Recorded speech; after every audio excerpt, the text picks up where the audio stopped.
There are lots of different ways to approach fitting a garment, so I wanted to talk you through how I approach it, basically what runs through my mind when I'm fitting a garment. Now, I know that a lot of you will be fitting on yourself at home, so to start us off, I just wanted to give you a few tips that I use when I'm fitting on myself. Obviously, fitting is a lot easier when you're not fitting on yourself.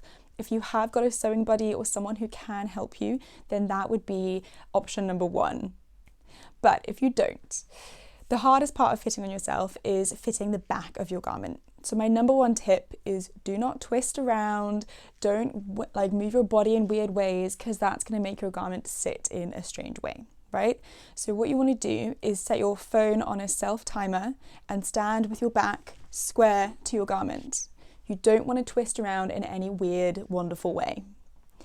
Even if you just take photos or videos, it's really, really helpful to look at those to see what is actually happening when you're standing in a natural position. My other tip is that fitting and pinning on your back is really difficult because naturally you move your arm and what happens? You twist.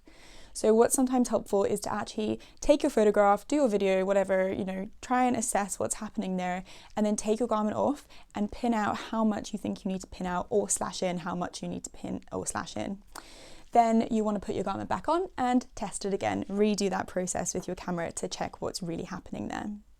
Another tip that I have is that you need to be able to move in your garment. So there's no point standing in a mirror perfectly and pinning everything and then not being able to move. So remember that once you've pinned it, you need to then just check that you can raise your arm, that you can sit down, all of those things. My last tip for fitting on yourself is don't be afraid to draw on your toile. You make toiles and mock-ups for a reason. They're to test, they're to cut up, they're to pin, and they're to draw on. And often it's much easier to draw a new neckline or a new armhole on the garment than actually sit there and try and snip in and cut it on yourself. So just get a felt tip marker and go to town on that. But back to the actual process of fitting and what runs through my mind when I fit. I always look for three things. First of all, I look, is the circumference correct? Then I look, is the balance correct? And then lastly, I look, is the shaping correct? Now, I literally look through these for every single garment that I fit. There are my three key points, and if all three are correct, then your garment will fit correctly. When I say circumference, I mean, is the measurement of your garment correct for the measurement of your body? Is it too loose? Do you need to pin something out? Is it too tight? Do you need to add something in? Maybe you haven't got enough ease, so it actually fits over your body, but you can't move, you can't sit, you can't raise your arms, you can't walk, those kinds of things. This is the most simple kind of adjustment that you'll need to do, right? So a skirt, for example, if it's too tight around the hips, then you'll just need to open your side seam up and add a little bit in. If it's too loose, you can pin out at your side seam as well, or pin through your centre front and centre back. The same thing applies with any other type of garment. Of course, the skirt is the most simple. It gets a little more complex as you go through your garment types, particularly when you get to things like trousers and sleeves. But the basic idea is the same. Is your circumference of your garment, so the total circle measurement of your garment, correct for the circle measurement of your body? Because remember, bodies are just 3D shapes that we're wrapping in cloth. All we need to do is make sure that that wrapping of the cloth is correct. Okay, so when I say balance, this is really, really important. The balance of our garment refers to how our garment hangs on the body. Every body has a different balance, right? Because we all stand differently. Now, our garments hang from the top of the garment. So something like a top is going to hang from the shoulders. So if it's not hanging correctly, then you need to adjust your shoulders or your necklines to allow it to hang correctly. Something like a skirt or a trouser hangs from the waist. So if it's not hanging correctly, if your balance is off, you need to adjust it at the waist. When I say hanging correctly, what we want is our garment to hang straight down the body. We want our hems to be level, we want our balance lines, so that's things like our hips and our waist and all of that, to be level, horizontal with the floor. We also don't want our garment collapsing at the side seam. Of course, if it's supposed to be shaped like that, like a pencil skirt, then that's great. If not, if it should be straight down, then we want it to hang straight down. All you need to do is adjust the balance, so change it at the waist or at the shoulder and the neckline. Something else that happens with balance is on trousers. The legs can collapse inwards or kind of poke outwards a little bit. that is a balance issue. All you need to do is adjust the angle of your trouser leg or adjust it at your waist. Of course, trousers hang from the waist, but we can adjust our balance at the leg because it's also kind of hanging from the crotch, if that makes sense. Now, the third thing that I always check is the shaping correct?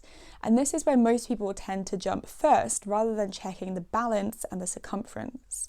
When I say the shaping, I mean things like darts, right? This is the step when you would start to think, do I need a full bust adjustment? If I do need a full bust adjustment, what exactly do I need within that full bust adjustment? Do I need the bigger dart to help my shaping? And do I need to add circumference in there as well? Of course, you will have already kind of thought about this when you were checking the circumference of your garment. Shaping can come in lots of different forms, so it doesn't have to just be darts. It can be things like seams. Maybe you have a princess seam, or things like your trouser rise also has shaping in it. You need to check those to make sure that the amount of shaping, so the angle of your seams, is correct for your body. Now remember, everybody is different, so even if you've bought a beautiful pre-drafted pattern, you will probably need to adjust it to fit your body. Shaping also relates to things like sleeves. Is the shaping of my sleeve head correct for the shaping of my armhole and my shoulder? Do I need to add any extra shaping in there, any extra fabric? Maybe you could think about adding a dart. Maybe you could think about adding a little bit more ease. Maybe the height of your sleeve head is not correct. Perhaps you need to add a little bit of height on there. Also want to think about the rotation of your sleeve. Our arm doesn't hang at a straight angle like this. It hangs slightly forward. So the rotation of our sleeve, the pitch that our sleeve hangs at, needs to be balanced correctly. Balance also refers to balance between the pieces. So sometimes we can find that our garments are incorrectly balanced. So like our sleeve, again, is a good example of this. Sometimes the front of the sleeve can sit a little bit lower than the back of the sleeve, which then means when you sew it together, it's going to twist your sleeve slightly. So your individual pieces also need to be balanced correctly. Sometimes we can use one amendment to fix two problems. So balance and shaping is a really good example of this. And on something like a skirt, often a problem that we have is that the balance is off and our side seams collapse in. What we can do to fix this is to have less length through the upper section of our side seam, so at our waist or the top of our hip. Now the amendment, or the way we would pin this on the body, is to pin a little wedge out over the top hip area. That then makes the bottom of the skirt swing out. And that little wedge that we've pinned out, we can pin into our darts and then rotate it into our darts, which then gives us a bigger dart at the front and the back. And then that bigger dart means that we increase the amount of shaping over our front hip and our back as well. Remember that not all amendments are appropriate for every single solution. So if you don't need any extra shaping, then that perhaps is not the right way to adjust your balance. There are other ways to do it as well. But try to be clever with your amendings. So if you do see two issues that you think you can solve with one amendment, definitely go that route. And remember to pin and cut in the way that you would want to amend your garment. Trousers can be a little bit more tricky, but generally you want to test out your amendment by pinning it on the garment. Don't just willy-nilly pin a chunk out the front.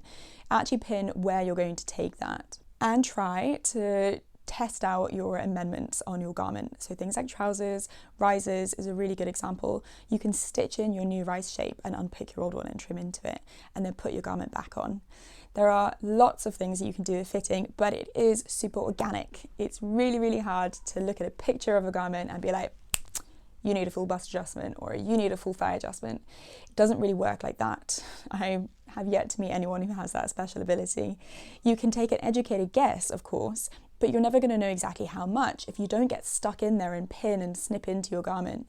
Toiles are made for a reason, so get creative with them, pin them, cut into them, do whatever you need to do, and just really get stuck into fitting and experiment with it. If you're new here, I'm Kate, the founder of Project Patterns. I started Project Patterns to share my love of pattern cutting with all of you. You can find more of me on my website, where I host a range of online courses and live classes, and you can find me on Instagram at Project Patterns. My website is www.projectpatterns.co.uk. Thanks for watching. Don't forget to comment if you've got any questions. I will do my best to answer them. Bye!